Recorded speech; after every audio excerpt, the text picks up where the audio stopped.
Hey guys, Coach here. Wanted to go over some stuff with you guys from the Hosers game. A couple good things that I saw, and then a couple things, well, just one thing really that we need to clear up and clean up a little bit.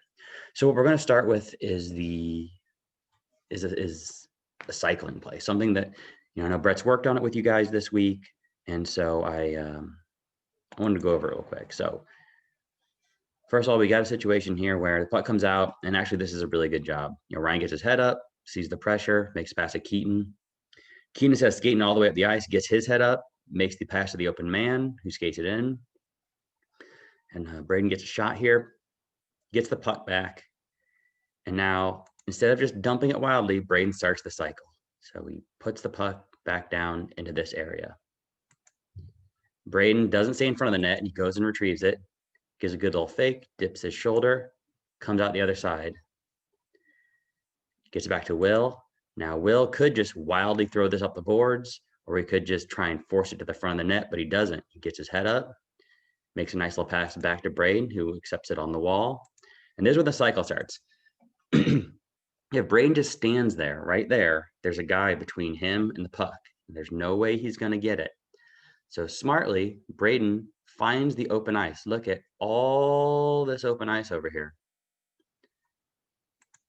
So Braden finds that open area, passes it, and now we've successfully completed a cycle, and we have the puck on the other side. Now, ideally, what I'd like Braden to do here, I don't have the vantage point that Terry has, is if he could make this diagonal pass right here to Will, and Will's going to have an open shot. But he finds Braden wide open in front of the net for a tip, and it doesn't go in. But that's a good play. When we talk about possessing the puck, guys, and we talk about cycling, that's what we're talking about. Not just standing in front of the net, moving the defense around, and finding the open areas on the ice, not just being so static. Like I said, so often we just set up a guy here who just stands there. We set up a guy here who just stands there, and the guy just stands here with the puck. And had we done that, we probably turn the puck over. We just throw that puck in front of the net immediately. They probably take it and go the other way. Because that's kind of, honestly, we'd like, Will does a good job. He goes down and gets the puck, but so see, here's what happens if you come in and you just throw the puck. I mean, there's nothing here. If you throw the puck to the front of the net, we're going to turn it over, and that's what happens. And they just get it and they take it and go the other way. So we don't just want to throw pucks blindly to the front of the net. We want to try and pass our teammates in front of the net, or we want to retain possession until we can try and get a scoring opportunity. But overall, that's what we're talking about. That's the cycle. That's that cycle in the game that you guys did. So I'm going to go a little bit later in the game. I just loved this play so much. So they have the puck. They turn it over. We get it off the wall. So now if Keaton just takes this puck and just backhands it, what's going to happen? That guy's going to get it, or that guy's going to get it. It's a turnover. But instead, what he does, he gets his head up and he just passes to the open guy. You don't have to do anything amazing. He just passes to the open guy. Pass it to Ryan. Ryan takes it, passes it to the open guy, gets it to Braden. And now we're breaking in 2-on-1. This pass goes a little bit awry because Logan didn't quite have the right speed. But just watch how easy it is, guys, when you just make the simple pass. You don't have to do crazy stuff. You don't have to beat 5 guys. Just find the open man. Move the puck, find the open man, and we can get the puck up the ice. That's just a great play. It's a great play. I loved it. I wanted to show it to you guys. To just show how we can regroup. We don't want to get in those board battles where we're just whacking it back and forth up the boards. Because had Keaton just done that, then they probably would have just shot it right back down. So great job there, Keaton. And Ryan, good job getting that pass and moving it up to Braden. This is kind of like the Braden Keaton line show, because I want to show one more good thing that you guys did. And this is on a breakout. I'll just run it from here. So they just give us the puck. Paxton takes it deep. There's a couple moves on. Okay, so we're just set up in our breakout here. We got our winger on the wall. Braden is circling deep. Oh, look at that. So pretty. And it is hilarious. Braden just gets wiped out. I don't know why he didn't go around that kid, Braden, but that's pretty funny. So on the breakouts, guys, you know, we talk about knowing what you're going to do before you get the puck. Braden absolutely knew what he was going to do before he got the puck. He just shoulder checked right there, shoulder checked again. He knew he was getting pressured here. He knew Braden was wide open. And that little bump pass, you know, how often do we, you know, we were working on that with on Tuesday with the neutral zone regroups, just a little bump pass right to him. And now we've broken out. That was perfect. Absolutely perfect, guys. So I just want to say great job. Show you guys some good things that you did. Now we're going to go to the start of the game, and we need to talk about defensive positioning because I feel like we talk about this all the time. And I'm not picking on anyone. It just so happened that the best examples of this in the game happened with one player. So we'll run it through. Puck comes in. Okay, so puck's in this corner, right? So if I said to you guys, where should the weak side winger be if the puck's in that corner? You guys all would say the weak side winger should be here. The center is going to come over and support here. This is where the weak side winger should be.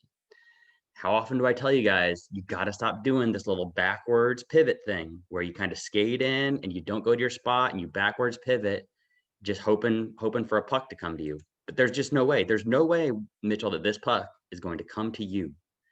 You have to go to this spot and you have to stop. Because as we play now, look how far out of the play you are, Mitchell. You're just guarding nobody. You're so far out of the play. The puck couldn't be further from you. And now Will's fallen down. So we've turned the puck over. But luckily, Cam gets the puck. You should be here. So Cam, thinking that you were in the right position, puts the puck. So if you were right here, let's get our little annotation out.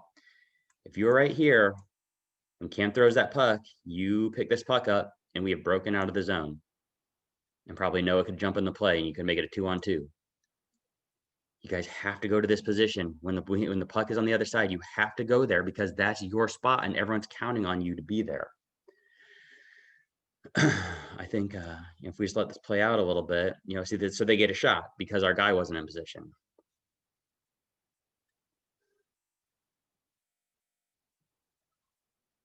A lot of reach in there, guys. That's not great. So same thing. Puck is in this corner. And Mitchell, it appears that you're going that way. You should be skating to this position right here because this is what happens. So if you were standing right here, then we'd have a 2-on-2. But instead, we have a 2-on-1. This is what I talk about getting outnumbered inside of the house, guys. This is exactly what I talk about. So luckily Noah steps up, but if that puck, if that puck doesn't bounce to the corner, if it bounces right there, they're going to have a shot on Owen and Owen's going to be out of it. We have to be in the right position in the defensive zone, guys. When we start doing those pivots and we start looking for these crazy breakout passes that are never coming, it doesn't work. It doesn't help us. So I'm just, hopefully I show this and it gets through your heads. One more thing, and I swear, Mitchell, I'm not picking on you. This is the only time it happened in this game, and you just happen to be out there. So first things first, when me and Brett talked to you guys about overplaying the outside shoulder, this is exactly it, Ryan. Watch this. So you're going to take this kid on. I don't care if this kid comes up the wall here because you can just mirror him. When you overplay the wall and you take away his outside shoulder, all he has to do is spin, and now you're out of the play. Luckily, this kid isn't very fast, and luckily his teammate isn't in this position, so Braden doesn't have to make a decision. But you just got beat. You got beat because you played the wall. I don't care, you know, if they want to come up this way, that's fine with me. All you have to do is mirror them and keep them to the outside. When you overplay, now he has inside positioning on you. But that's not really what I'm going to talk about here. So we keep going. Okay, and here's the thing. Now, Mitchell, you are in great position. And this is kind of a busted play. It's not a perfect example of it. But you can see from this kid's body shape, he's throwing the puck to the middle. You know, so you need to be ready to jump on this guy.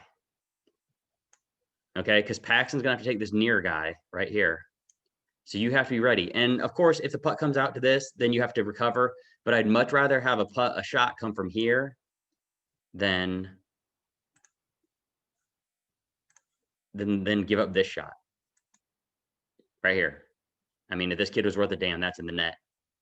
So you have to be ready to react to that puck because you're in great position. You just don't mark the guy. And luckily he flubs it, or else that's a goal. And Owen gets over. So that's a great job by Owen as well. So those are the things I wanted to show you guys today. Some really good things, a great example of cycling, a great breakout, a great regroup pass and regroup through the neutral zone. But I really want you, and it's not just Mitchell. It's not just Mitchell. That happened to be in this video specifically, it was Mitchell. But it's a lot of you guys do that.